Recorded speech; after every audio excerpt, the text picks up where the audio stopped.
só para explicar aqui. Então, tudo começa o seguinte, né? A gente falando de aplicações web, você tem que ter em mente que a aplicação web roda na internet, né? Ou na intranet, mas vamos falar aqui de internet. Então nós temos a internet, ela existe, né? Representada até aqui por uma nuvem, né? Ela existe porque vários servidores ao redor do mundo, né, estão de forma pública, né, disponibilizando aplicações, sites, enfim, serviços, né, web e tudo mais. Então tá, exemplo desse servidor aqui, ó. Nós temos um servidor com esse IP, mas o usuário, né, ele não vai digitar um número de IP no navegador para acessar uma aplicação aqui. Ele vai digitar um endereço, né? Então vamos imaginar esse exemplo aqui, ó. Estou aqui em casa, né? Tem um roteador Wi-Fi aqui. Esse roteador, ele tem uma fibra chegando. Essa fibra está lá no poste, é de um provedor que eu contratei, exemplo aqui a NET. E essa internet que eu tenho aqui em casa me dá acesso à internet. Então imagine que você está aqui no navegador, né? Acessei aqui o Google Chrome e digitei esse endereço. Quando eu digito esse endereço, que é um nome, existe um servidor de DNS, que significa Domain Name Service. Ele converte o nome que você digitou, que é fácil para o usuário, né, gravar. Ele converte em endereço IP. Convertendo esse endereço IP, o que o navegador faz? Né, ele trabalha basicamente com o protocolo HTTP, que significa Hypertext Transfer Protocol. Sim. O S aqui é de security, né? Significa que você está navegando por um ambiente seguro. Então, o protocolo HTTP ele vai encontrar uma aplicação no servidor e renderizar essa aplicação aqui. O que o navegador entende? Ele entende 3 tecnologias apenas. É o HTML, que é o Hypertext Markup Language, JavaScript e CSS. É só isso que ele entende. Então, beleza. Fiz uma requisição HTTP, né? Que é um protocolo. O DNS converteu, encontrou esse servidor na web. Esse servidor na web, ele tem uma aplicação servidora. Por exemplo, pode ser o IIS, que é da Microsoft, que é o Internet Information Service, poderia ser um Apache, poderia ser o Nginx, alguma outra coisa assim. Mas, vamos imaginar aqui o exemplo do IIS. Então, essa aplicação tem esse servidor de internet IIS, né?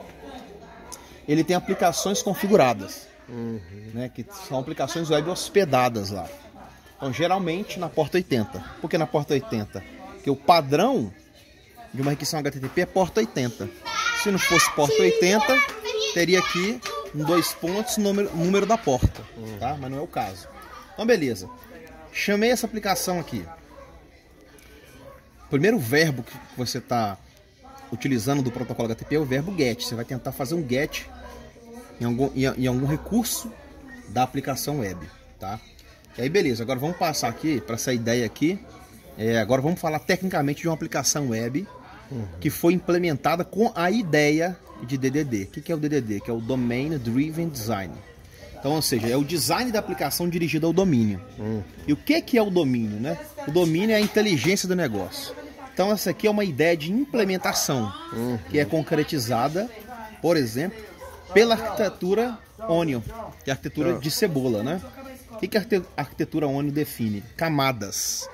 Camadas bem definidas, coesas e com baixo acoplamento.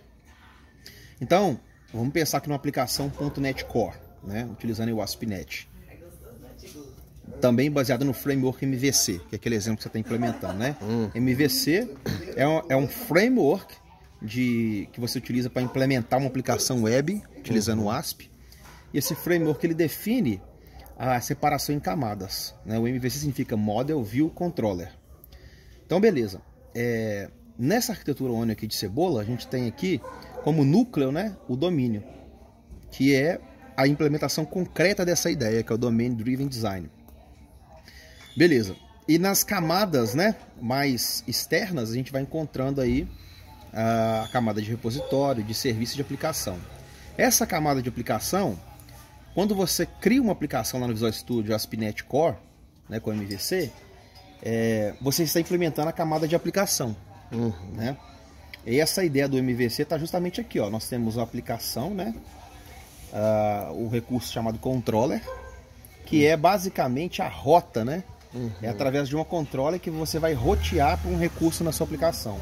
Uma controller, ela renderiza uma view. Essa view utiliza modelos para poder mostrar dados, tá certo? E aí é o seguinte, essa camada de aplicação está aqui no MVC. Essa camada de aplicação vai fazer uma chamada na camada de serviço. Então tá aqui a explicação. Serviços são operações, né, relacionadas ao domínio do negócio. Exemplos: um registro de produto, uma listagem de produtos vencidos, até mesmo então uma função para você aplicar um reajuste de preço. Sim. Então a camada de aplicação faz uma chamada na camada de serviço. A camada de serviço vai fazer uma chamada na camada de repositório, que é uma camada essencialmente de infraestrutura. É aqui que você vai acessar a base de dados, ou as bases de dados e APIs. Entendeu? Então é basicamente essa aqui a ideia, tudo que você viu aqui. Beleza. Fechou. Ó, tá. Ô, Vitor.